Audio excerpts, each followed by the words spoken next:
Hey guys, what's going on? Coming at you with an update on the CJ7 project, as well as kind of doing a bit of a little ramble video on a few different topics. So first, our Jeep project. Like I showed you guys last time, we have the tilt column that we are refinishing. So tilt columns painted, or tilt levers painted. All this is painted. We have our gear shift put in. I got this column plate plastic cover piece for the dash painted. Steering wheel piece painted. I got the steering wheel and the horn cap cleaned up. Cleaned up pretty well. Only thing that sucks is the horn cap is cracked. And looking online, a lot of the horn caps you find crack. I don't know if that's from people pressing on this to honk the horn and everything, but unfortunately they don't reproduce this wheel. From what I saw, this wheel was only on like 77 to 79 Renegades, which backs my theory up that the CJ7 was originally a Renegade package. Now, I don't know if it's true that these were only for 77 to 79 Renegades, but one way or the other, they don't reproduce this wheel, and they don't reproduce this horn button. But, and I'll show you the wheel that they do reproduce. But that's actually okay, because one, I really like this steering wheel. I really like the 3 holes, but they're ovals, and just the look of the wheel. And while this does have a lot of little cracks in it, and the material is smooth, it's supposed to be like leather grainy. All in all, it's in usable condition for sure. And this Jeep really isn't a showpiece restoration, so I'm not 100% concerned with making everything look perfect and shiny and new. So an original steering wheel that shows its age is fine, but I'll paint what I can and kind of make it look newish. Like I said, we have our gear shift indicator housing painted. The paint's not the best. It's just a rattle can paint job. And the lens is original, so it's got plenty of cracks and scratches, and the letters are faded and everything. But it'll work just fine. We have our replacement turn signal cam here and horn contact. You can see it matches the original one, and you can see the original one is pretty worn. So whenever I rebuild a column, I always like replacing the little parts, especially because doing that helps to make sure that everything works. I like having everything work. Interestingly enough, this does not have a horn buzzer, and I don't think the CJs came with key buzzers. The key buzzer would go in that slot there, and it would have 2 prongs, and if your key was in the ignition and you open the door, the contacts would connect and the buzzer would go off. But in this harness here, there's nothing really here for a buzzer.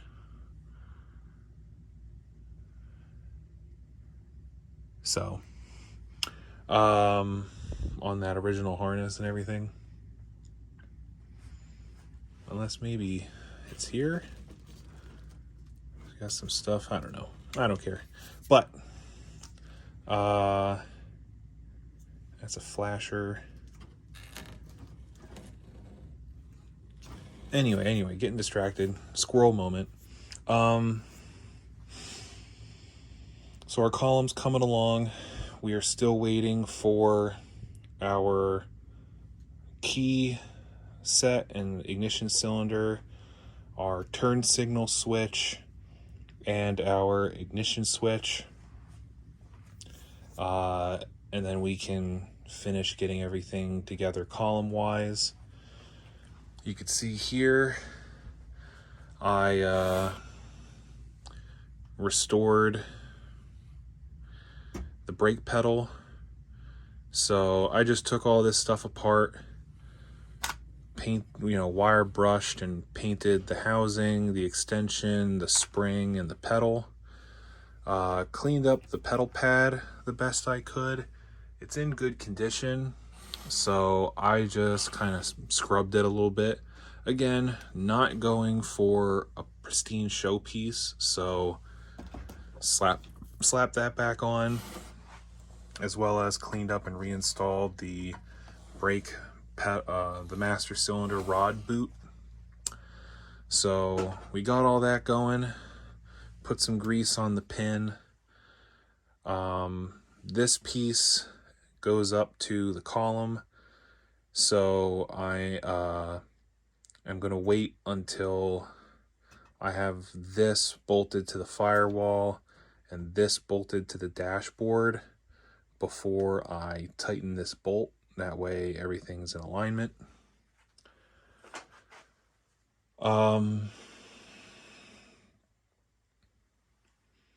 Oh, I forgot to show you guys in the last video when I was talking about all the parts that I got.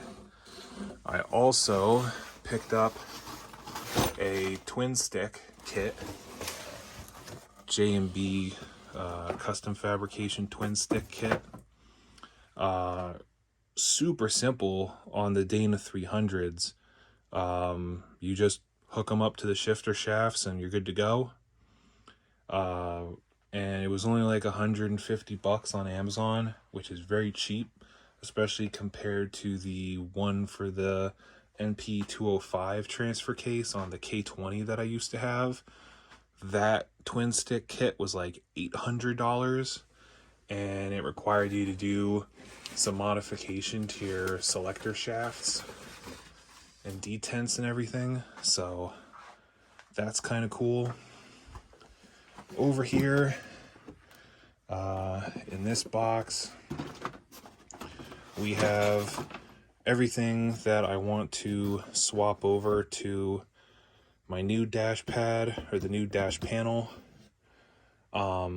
between the blue 82 to 86 dashboard and the original green 79 dashboard.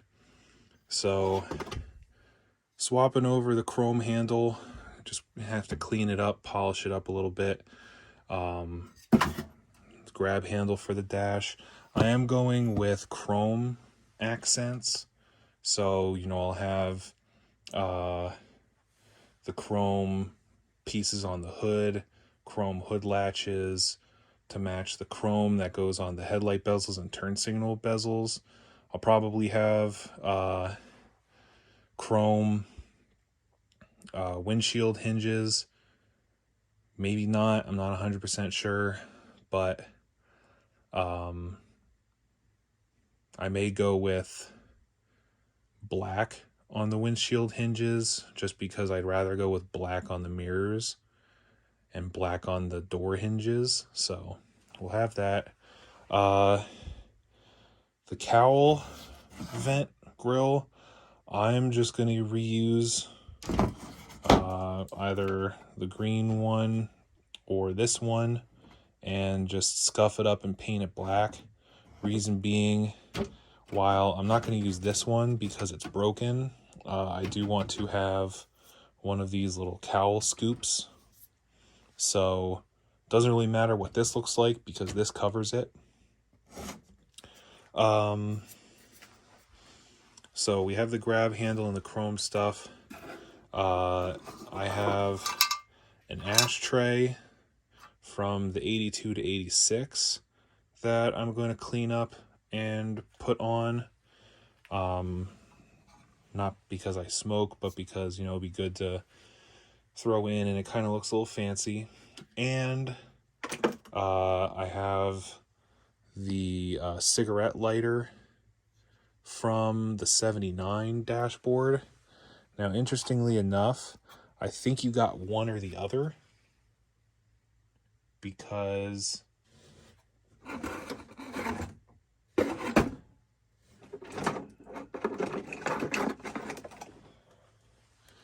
these guys have the same bolt hole spacing, and they both go under the dash. So I think maybe you only got one or the other. You either got the cigarette lighter or the ashtray, which kind of doesn't make sense, but I might be wrong. I have these. These are the original underdash lights that were in the 79. I would like to reuse them. The one for the passenger side has been butt spliced for some reason. But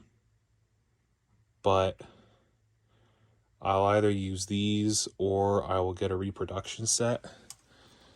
Again, going along with the theme, a lot of the stuff for these Jeeps is pretty cheap. We have the heater switch and wiper switch. These are both, I believe, from the 82 to 86 dash panel. I'm just holding on to them just for reference. They're both shot. They're both hard to turn and everything, so I doubt they work. Same thing with the headlight switch. I have it just as a reference point. Now, I have from the 79, I have the original oil pressure and voltage gauge. I'm going to try and run these. You can buy reproduction units, but you know, I'd like to try to run the original gauges. If it doesn't work, it doesn't work, and I go with the aftermarket stuff. But I want to see if that stuff at least works. And then I am going with the 82 to 86 Speedo, just because it has the 6-digit odometer. So you can see this one shows 116,000 miles.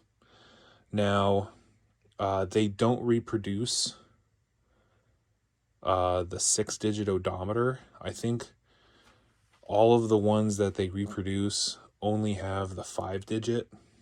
So, but, you know, being a mechanical Speedo, you know, I know it spins when you flick the little guy back here. So I know the Speedo works. So I can make the water temperature and fuel gauge work if they don't already. But I'd like to run this. Yeah, if it doesn't work, you know, I can go with an aftermarket unit.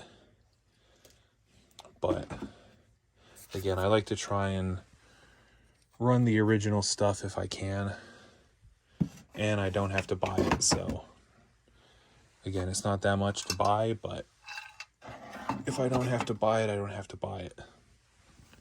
So that's the stuff from the other dashboards that I want to swap.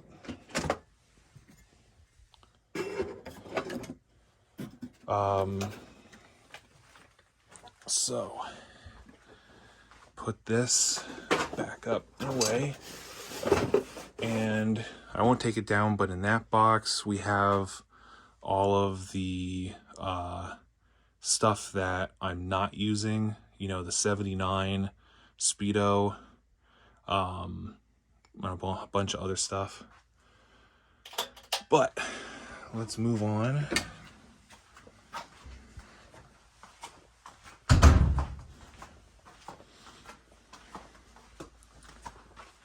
So in here, I have my reproduction Omg Ada black powder coated dash panel.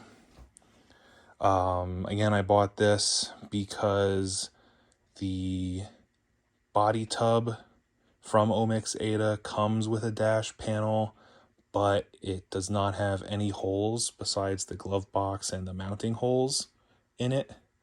And I mean, you could see all the different holes that you need for the little indicator lights and speakers and all the different holes that you need.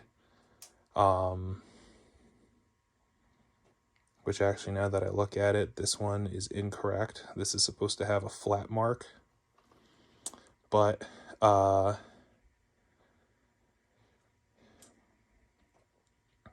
yeah, so this one, like I said, it's Omg Ada. It's black powder coated. It isn't the best. You could probably see there's like a line where the coloration is different. It smudges real easy. It scratches real easy. You know, there's a couple scratches and stuff and smears and everything along it. I don't know how much of that's gonna, you know, clean out. I mean, you can see over there, it's got some bubbling and everything. I don't know that this is actually powder coated. I think it might just be painted. On the back side, these are metric studs. They're not the original size. They're M5 by 0.8. And the nuts that they gave that came with this dashboard, they were junky. You know, you look at them and a lot of the holes weren't drilled in the center. So like the nut would be thin on one side and fat on the other, and it was just a whole mess. So on top of that, all of these studs also had paint or whatever this coating is that I had to wire wheel off in order to get the nuts to start.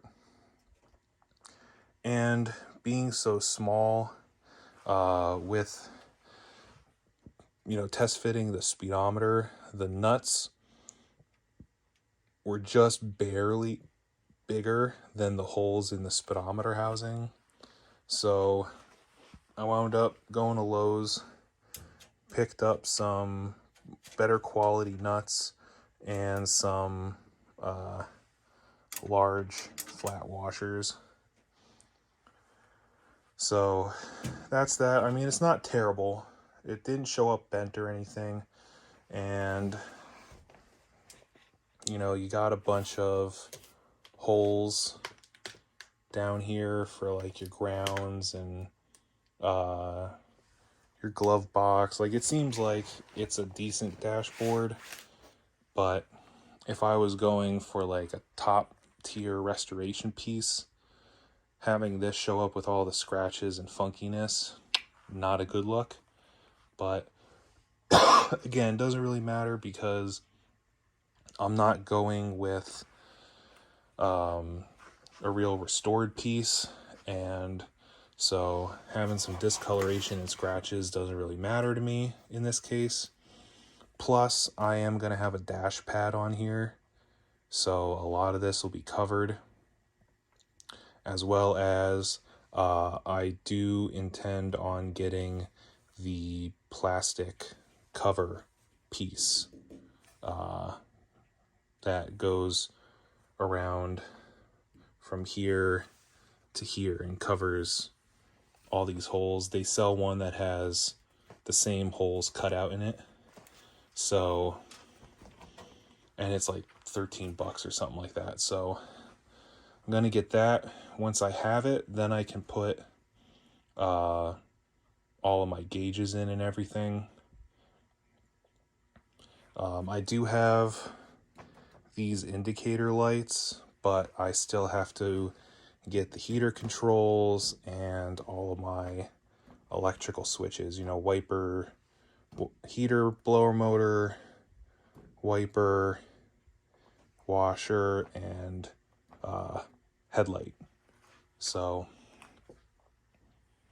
that's that. And then coming in here, see a little YJ hotness. Oh yeah. I don't know about you guys, but opening and closing nice sounding doors. Oh yeah. So grab a drink of water real quick.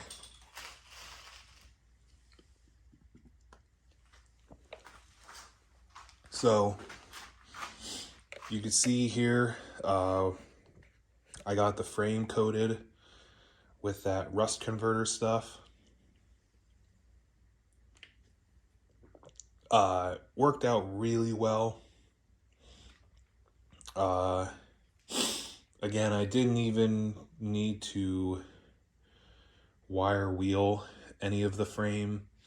I literally just brushed it off, you know, hit it with just a little hand brush to get most of the loose stuff off, and I just went to town on it. I got the front frame rail done up to the front. I did not do the cross section because that I do need to clean, especially around the core support area, but that's not a huge deal.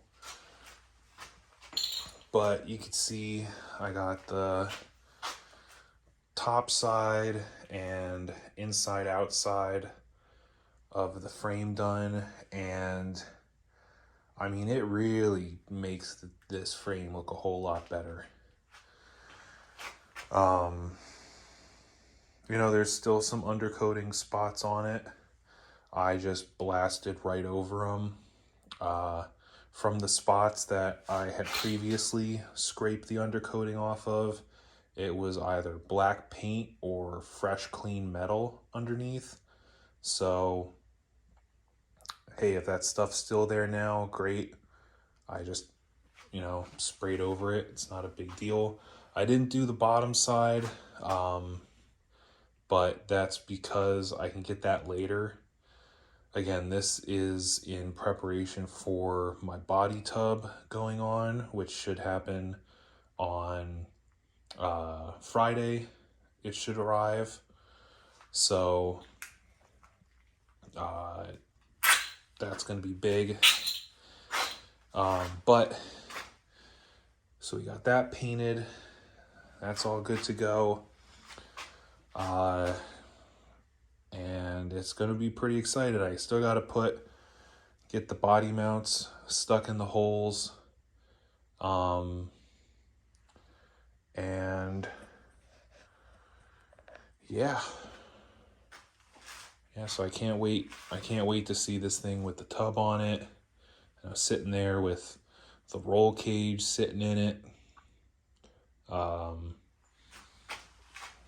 gonna take the back seat, and spray the rust converter on the frame, because while it's not rusty, thankfully, it is a little scaly. So hit that with the rust converter stuff. That way that's all good to go, and we can set that in the tub and then start wiring. Get to putting all of our wiring and stuff in. So that'll be good. Plus clear up some space. You know, the garage is a little cramped between the brothers YJ project, my CJ project, the Corvette chilling here. The walking space is at a premium. So, with that brings us up to speed with what's been going on and what's gonna go on. So, I wanted to touch on a couple ramble topics. Now, the first one is going to be what is my most popular video on the channel, which is the Hot Shot Secrets Killed My 6.0 Power Stroke video. Brief backstory on that is I had a 2003 F250 Super Duty with a 6.0 Power Stroke. I was doing some work to it, changing the turbo, and so I did my first oil change on the truck since I had it. And when I refilled the oil, I decided, hey, I'll put some Hot Shot Secrets in there, just as a preventative measure. You know, the engine's running fine, you know, no injector issues or anything. But, you know, a little preventative maintenance can't hurt, right? So, put the appropriate amount of Hot Shot Secrets in with my oil change, started the engine up, and within 10 minutes of running the engine, I developed stiction. So, long story short, between troubleshooting, changing oil, I wound up replacing the injectors, and that solved my issue. Engine went back to running just fine. So clearly the Hot Shot Secrets broke up something that was in the oiling system or whatever, and it wound up getting stuck in the injector and causing stiction. And, you know, the simple synopsis behind that is, if it didn't have stiction and I added something and I got stiction, adding that something caused my stiction. So, the comments on that video, not only is it the most viewed video, I'm sure it's the most commented on video. And the vast majority of comments are from these narrow-minded, I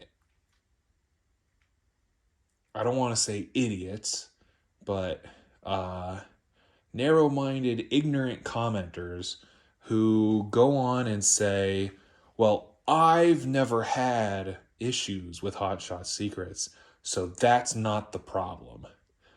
What? Like, man, let me tell you, man, that it's just hilarious to see those comments. And there's so many of them from these people that, you know, come in and say, well, I've run Hot Shot Secrets in my 7.3 and my 6.0 or my whatever forever, and I've never had any issues. So clearly your problem was that it's a 6.0, or your problem was that it was poor maintenance. Like, no. Or I had one guy comment saying that, oh, it sounds like you filled your whole engine with Hot Shot Secrets. First of all, you know how many Hot Shot Secrets bottles that I would have to buy to fill an entire 6-liter diesel with Hot Shot Secrets? Secondly, I doubt the engine would run on just pure Hot Shot Secrets.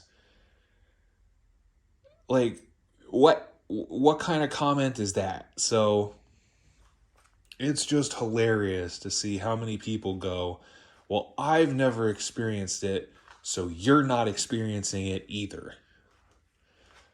But the funniest part was, at first, it was all of the I've never had issues comments, but then I was actually getting comments from people saying, yeah, man, Hot Shot Secret sucks. I had the same thing happen. Hot Shot Secrets messed up my stuff too. I'll never use Hot Shot Secrets again. So, you know, if you guys take anything from that, quite simply, if it hasn't happened to you, that doesn't mean it hasn't happened to somebody else, or it can't happen to somebody else. So that was just something I had to comment on, because I'm still getting comments to this day that get put on there from people saying, I've never had issues with Hot Shot Secrets, so you aren't having issues, it's something else. Like, no. Injectors ran fine. Added Hot Shot Secrets. Injectors ran like ass. Replaced injectors. Engine ran fine. Between engine ran fine and engine ran like ass, Hot Shot Secrets was added. So that is the culprit. That is the change. That is the problem. So that's the one ramble topic. The second ramble topic. I've been out of the parts buying game for a while. And now that I'm, getting some of these parts together for the Jeep, I'm reminded of why Scamazon, one, is Scamazon, and two, why I do not pay for Amazon Prime. Now, I had an ignition switch for the steering column, and I ordered it 4 days ago. Shipped by Amazon, sold by Amazon. It'll show you on the right side of the page who it's sold by and where the item, or who the item is going to ship from. And so, if it's sold by a third-party company but shipped by Amazon, it'll say sold by the third-party company's name, shipped by Amazon, or shipped from Amazon. Or if it is sold and shipped from a third-party company, their names will be in both slots. So this ignition switch, I bought it with Prime, sold by Amazon, shipped from Amazon. Today I looked and it still hadn't shipped. So I reached out through chat and I was talking to one of the Amazon people, and they pulled the old Scamazon excuse of, your item is in the, quote, shipping stage, unquote. And so we are unable to simply cancel your order, cancel the item. We have to send a request to have the item canceled, but we can't guarantee it. And sure enough, I never heard back from them, but I got an email within 30 minutes saying the item is shipped. So that is, just a great example of, the Scamazon problems, and why sometimes it is better to buy from another third-party place. Now, Rock Auto is pretty good at getting you stuff fast. However, Rock Auto is also good for selling you a cheap part, but then charging you more for shipping than elsewhere. So you wind up paying the same, if not more.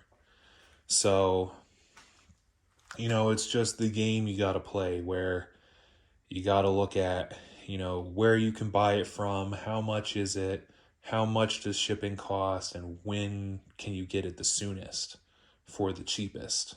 So, yeah. So there's my little rambles. There's my little rants. Game plan. Friday, the tub is going to show up. And so I am planning on getting the tub out of the crate and onto this frame on Friday. get the roll bar and the seat put in, and then I'll probably come back and give you guys a video showing what's up, what's going on. So thanks for tuning in, and I'll catch you in the next one.